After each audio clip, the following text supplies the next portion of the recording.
dipersembahkan oleh BRI Syariah.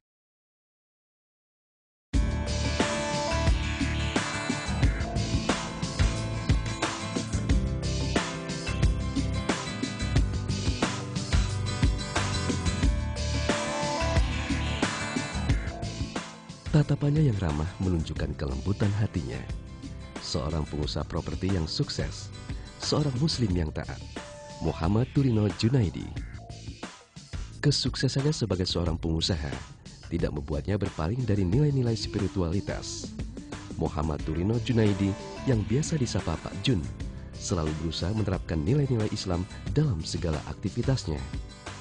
Menurutnya, segala permasalahan dalam hidup dapat ditemukan jawabannya dalam Islam, karena Islam bukan hanya agama yang mengatur hubungan antara manusia dengan Tuhannya dalam ritual peribadatan, akan tetapi sebuah cara hidup yang menjadikan kita sebagai manusia seutuhnya. Dalam kata lain, the way of life.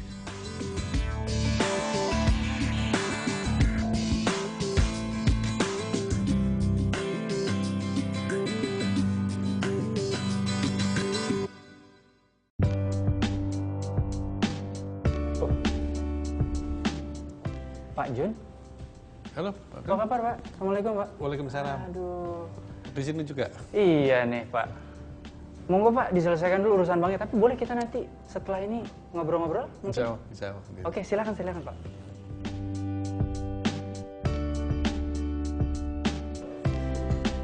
Pak Jun. Ya, Pak Gun. Kita ketemu di sini ya, sama-sama nasabah dari Bank Syariah. Pak, itu tadi saya ngobrol-ngobrol sama officernya Bank Syariah yang kita tadi sama-sama ngurusin sesuatu gitu kan. Itu katanya, saya tanya, Anda kenal nggak sama Pak Jun? Oh iya Pak, katanya. Beliau tuh orangnya unik, kata dia gitu. Nasabah signifikan dan unik katanya. Saya tanya, uniknya kenapa? Katanya Pak Jun itu suka ngirim pesan-pesan singkat via ponsel, tapi waktunya itu menggugah untuk sholat tahajud, sholat subuh gitu. Benar tuh Pak ya? Kenapa sih Pak? Motifnya apa sih Pak? Jadi saya ini kan di dalam hadis kan sampaikan walaupun hanya satu ayat. Nah, iya betul tuh Pak. Sehingga dari situ pun setiap sholat subuh atau mungkin kalau biasanya Senin Kemis kan saya masih puasa, habis tahajud saya biasanya ngaji. Kita mulai dulunya dari 40 ayat sampai 60 ayat, sekarang mungkin hanya 100 ayat, tapi secara rutin. Nah, dari itu kami akan SMS-kan ke sahabat-sahabat, ke saudara-saudara.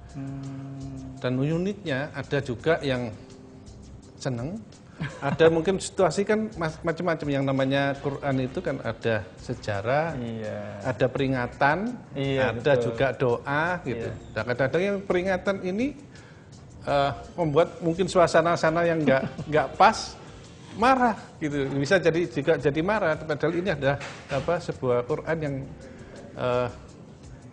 yang harus kita sampaikan, dibaca, dipahami, dimengerti, dihayati juga Pak. Jangan-jangan itu bukan nggak pas tuh Pak, itu justru pas, makanya dia marah. Lalu Pak, kalau kegiatan Bapak di Jawa Timur, bisnis Bapak apa aja sih Pak? Saya di core bisnis saya di properti. Properti. Nah, terus kalau itu ada industri. Buat rumah atau buat? Saya kebetulan di komersial. Jadi untuk mall mungkin seperti theme park dan sebagainya, dan ruko dan sebagainya. Nah ini kan Bapak tadi bilang Bapak pembangun mall, fasilitas-fasilitas kayak seperti kafe dan lain-lain, itu kan pasti melibatkan karyawan yang cukup banyak ya Pak ya? Iya, jadi di situ.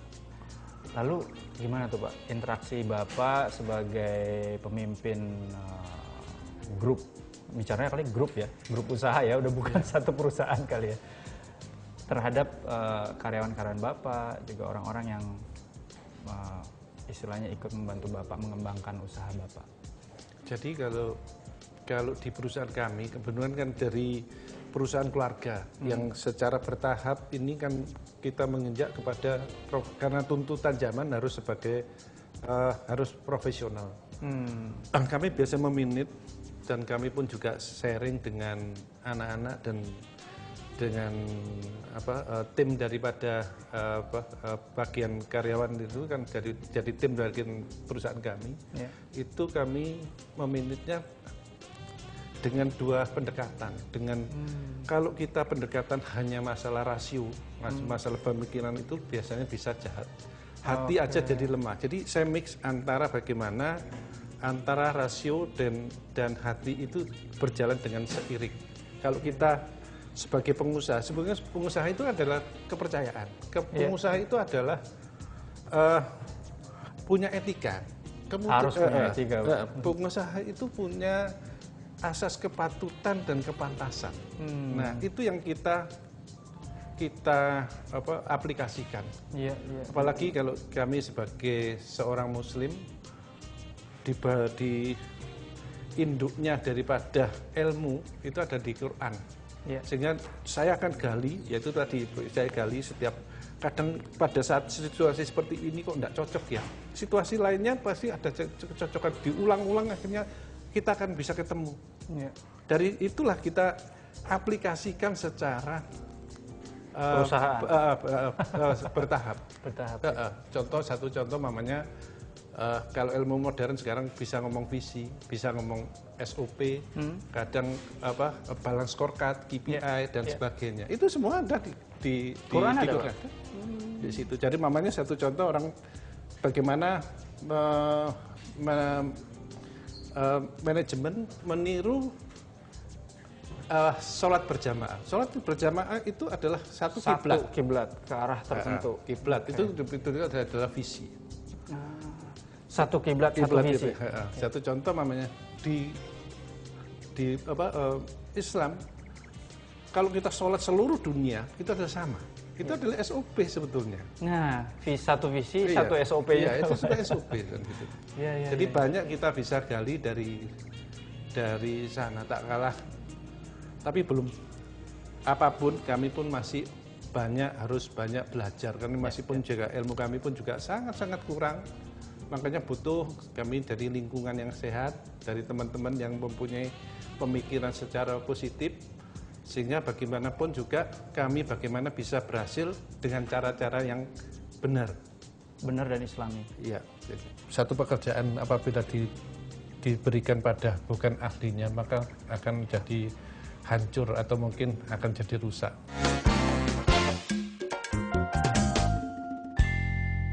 Dipersembahkan oleh BRI Syariah.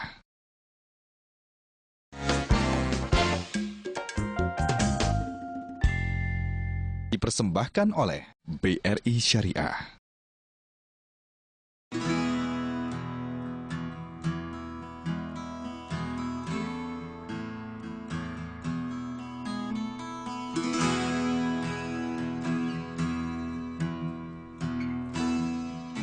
Pak Jun, tadi di bawah itu ada yang menarik tuh, saya pengen gali lebih dalam nih dari Pak Jun.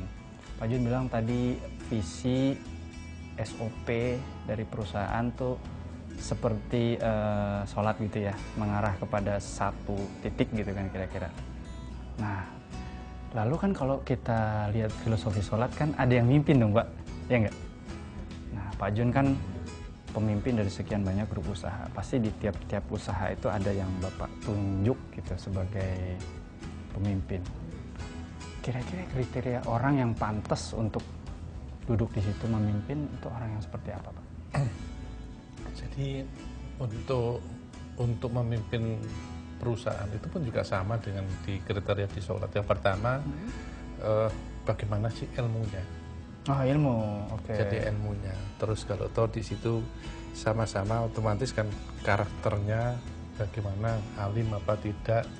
Terus yang kedua adalah masalah usianya, satu contoh. Biasanya kalau masalah usianya mungkin barangkali salah satu harus balik ya, kalau bisa mimpin sholat. Kalau di perusahaan pun juga sama. Pasti adalah di job performance. Oh, artinya dia umur pengalaman mungkin ya dalam di ini job ya. performance. Makanya pun juga di sini coba satu pekerjaan apabila diberikan pada bukan ahlinya, maka akan jadi hancur atau mungkin akan jadi rusak. Ya, ya. Di bisnis pun juga demikian. Biasanya kalau ada level-level sudah tertentu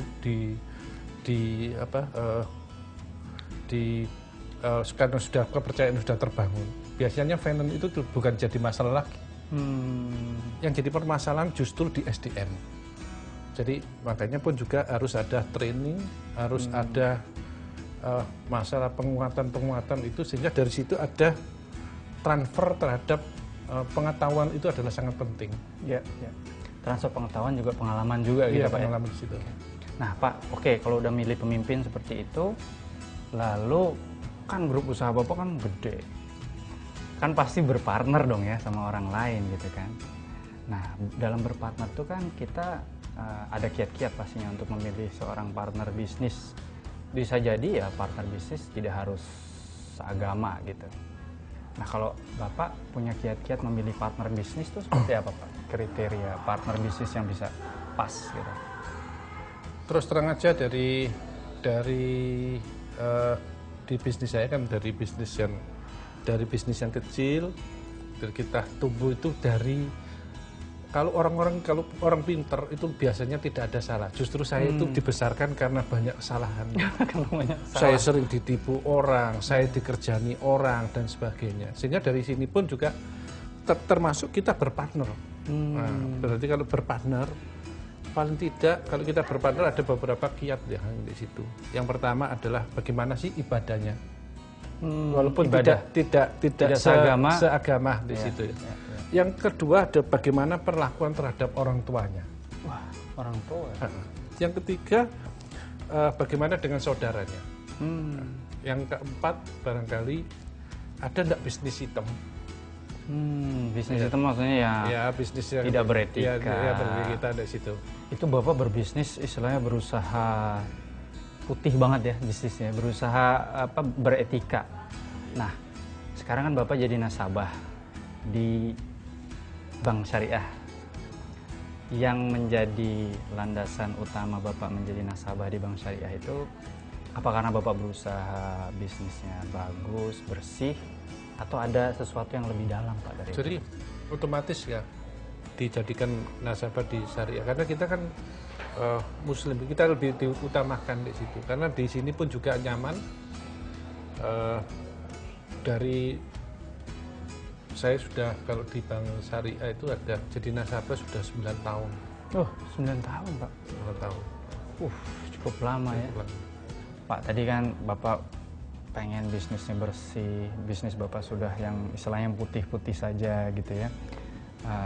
Itu yang menjadi landasan utama Bapak menjadi nasabah di Bank Syariah. Ada nggak Pak landasan utama yang lain selain itu untuk menjadi nasabah Bank Syariah? Sebetulnya sebagai seorang muslim, pengusaha muslim itu berkewajiban ya membesarkan sesama, utamanya kalau bank ya bank yang syar'i dan kalau berpartner pun juga berpartner yang sesama itu lebih diutamakan. Itu yang lebih mendasari daripada kita menjadi nasabahnya Bank Syariah. Kita akan membuka peluang pekerjaan tersebut dengan mengutamakan masyarakat sekitarnya. Dipersembahkan oleh BRI Syariah.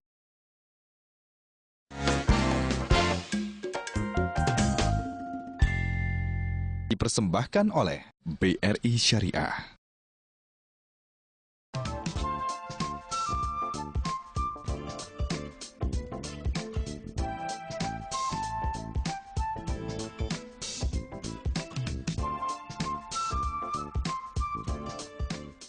Nah, Pak Jun, sekarang nih udah ada Pak Ari nih, pimpinan Bank Syariah ini ya. Salah satunya Pak Ari. Tapi sebelum ke Pak Ari, mungkin Pak Jun, apa saja sih usaha-usaha yang dibiayai oleh Bank Syariah yang salah satu pimpinannya Pak Ari? Banyak. Mulai dari kredit konstruksi ya, dari bikin mall, theme park, waterpark, terus hotel, ruko, dan KPR. KPR-nya ada beberapa yang didukung oleh Bank Syariah, Bank Pak Ari. Syariah. Nah, ini menarik nih. Saya ke Pak Ari dulu ya Pak ya. Ini tadi Pak Jun bilang ada waterpark gitu. Wah, ini saya jadi berpikir nih, waduh, waterpark. Kalau gitu kan mestinya ada ini ya, ada proses screening, kriteria gitu ya, penetapan kriteria di Bank Syariahnya Pak Ari ini. Waktu mau ngasih pembiayaan ke salah satu usahanya Pak Jun, yaitu tadi waterpark itu Pak. Waterpark ya. Itu gimana tuh Pak kriterianya Pak? Bisa diceritain sedikit nggak Pak? Mungkin saya diskusi agak umum dulu dikit. Secara umum memang Bank Syariah kan harus membiayai proyek-proyek atau usaha yang secara koridor syariah itu memenuhi syarat Pak ya. Yang antara lain adalah tidak boleh yang perjudian atau apa yang berhubungan dengan minuman keras, dengan usaha yang spekulatif segala macam. Apalagi juga sebenarnya usaha yang misalnya merusak lingkungan gitu. Nah, waktu kita review memang waterpark ini adalah untuk keluarga, Pak. Untuk keluarga, kemudian yang 80% mungkin anak-anak yang datang, orang tua hanya mengantarkan. Dan kita, waktu kita bicara tentang koridor syariah, kita atur cara berpakaian, Pak. Cara berpakaian di waterpark. Mau masuk waterpark itu harus sopan, tidak boleh. Cara berpakaian islami lah gitu. Pak Jen, itu perusahaan Bapak kayaknya ada beberapa ya, cukup banyak juga itu Pak ya. Lalu Bapak kan orang Jawa Timur. Apa yang bekerja di perusahaan Bapak itu orang Jawa Timur semua Pak? Jadi gini, kalau untuk di SDM, jadi kita pun juga punya kebijakan. Jadi bagaimana kita mengakomodasi terhadap masyarakat sekitar. Jadi untuk merekrutmen, kita membuat sebuah kriteria masing-masing job. Nah, setelah masing-masing job itu terpenuhi, kita akan membuka peluang pekerjaan tersebut dengan mengutamakan masyarakat sekitarnya. Jadi seperti zakat, iya, tetangga pagar, gitu. Sehingga alhamdulillah dengan konsep yang kita bangun itu, kami tidak mempunyai kesulitan atau permasalahan terhadap masyarakat sekitar. Masyarakat sekitar. Oh, jadi konsepnya gitu Pak ya. Iya. Dan jangan lupa, setiap proyeknya Pak Jun itu pasti ada masjid besar di situ dan bagus. Wah, ya, itu kan apa namanya, Pak Jun ingin masyarakat sekitarnya itu ikut bisa mudah beribadah lah. Ada yang dekat sini nggak Pak? Daerah Jawa Timur, Pak. Daerah Jawa Timur. Ada juga di sini, Pak ya, di Bekasi. Bekasi. Ya, di Bekasi juga ada. Gimana kalau kita lihat?